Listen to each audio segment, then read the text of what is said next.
Pizza je jedno z nejznámějších jídel na světě, ale to, co většina z nás jí, má s tou původní společného mnohem méně, než si myslíme. Já jsem Mili a dnes ochutnáme svět Itálie a její neodolatelné pici. Kořeny pici sahají mnohem dál, než jen do moderní Itálie. Už ve středověku si lidé připravovali placky z těsta, které si zdobili tím, co měli po ruce. Ale pizza, jak ji známe dnes, vznikla až v Neapoli. Byla to rychlá a levná strava pro chudší vrstvy. Bylo to jednoduchý, sytý a hlavně dostupný. Zlom přišel v 19. století, kdy vznikla margarita. Kombinace rajčat, mozzarelly a bazalky. Legenda říká, že v roce 1889 přijela do Neapole italská královna Margarita di Savoia. Místní pizzář, nejčastěji se uvádí Rafael Esposito. Pro ní připravil několik druhů pici. Rajčata, mozzarella a bazalka. Tyhle barvy odpovídají italský vlajce. Královně tahle kombinace údajně chutnala nejvíc a tak na její počest vznikl název pizza Margarita. Základní je těsto, který se nechává kynout 24 hodin až 72 hodin. Díky tomu získá strukturu a chuť a je mnohem lépe stravitelná. Používají se jednoduché suroviny, to je mouka, voda, sůl a droždí. Ale kvalita těchto surovin hraje obrovskou roli. Stejně tak jako rajčata. Odruda San Marzano, čerstvá mozzarella, která se na pice jemně rozpustí, ale nepřehluší ostatní chutě. Když se pizza dostala mimo Itálii, začala se postupně měnit. V Americe vznikly úplně nové styly, silnější těsto, více sýra, více ingrediencí. Pizza se přizpůsobila chutím různých kultur a stala se globálním fenoménem. A právě proto dnes existuje tolik různých chutí. To, co známe u nás, je často inspirované těmi zahraničními věcmi. Silnější těsto, více surovin, výraznější chutě. To není špatně, jen je důležitý vědět, že to není ta původní neapolská pizza. Každá země si ji přizpůsobila podle sebe. Například v Itálii se jí pizza vidličkou a nožem. Aha, co ananas na pizze? To je téma, který rozděluje lidi po celém světě. Pizza není jen jídlo, je to příběh o jednoduchosti, tradici a o tom, jak se jedno jídlo dokázalo přizpůsobit celému světu. A možná právě proto chutná v každé zemi jinak. Napište mi do komentáře, jakou pizzu máte nejraději a kam se podíváme příště. Já osobně jsem chutnala v Itálii pizzu, tady je fotka,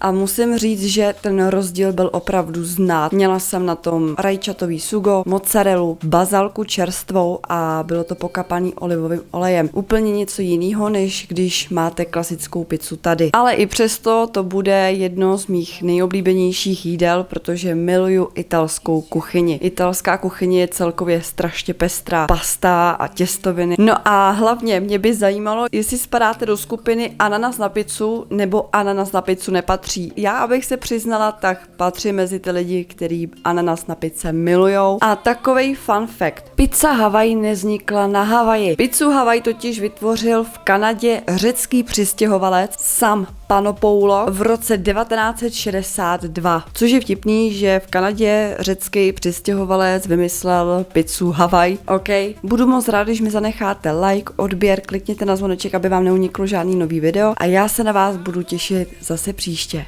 Čau.